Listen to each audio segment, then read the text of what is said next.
LB Nagar ఉమ్మడి రాష్ట్ర high court విభజన సమయంలో న్యాయవాదులపై న్యాయమూర్తులపై పెట్టిన అక్రమ కేసులను వెంటనే ఎత్తివేయాలని తెలంగాణ న్యాయవాదుల మండలి రాష్ట్ర సభ్యుడు ఫణీంద్ర భార్గవ్ తెలంగాణ రాష్ట్ర ప్రభుత్వానికి విజ్ఞప్తి చేశారు. ఎల్బీ నగర్లోని రంగారెడ్డి జిల్లా కోర్టు ప్రాంగణంలో న్యాయవాదులతో కలిసి ఆయన విలేకరుల సమావేశం నిర్వహించారు.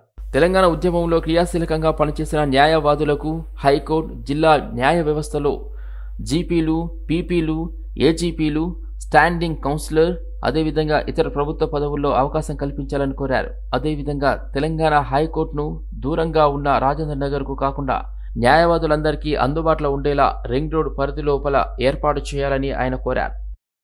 అయ్యా, తెలంగాణ మలిదశ ఉద్యమంలో న్యాయవాదుల పాత్ర అన్నది గణనీయం అనేది తెలంగాణ యావత్ తెలుసు. మీరు మొన్న తెలంగాణ న్యాయవాదుల తెలంగాణ రాష్ట్రం కోసము 2009 నుండి 14 వరకు ఎవరైతే ఉద్యమంలో పాల్గొన్నారో వాళ్ళందరి మీద కూడా కేసు ఎత్తేయాలి అని ఒక జియో జారీ చేయడం జరిగింది.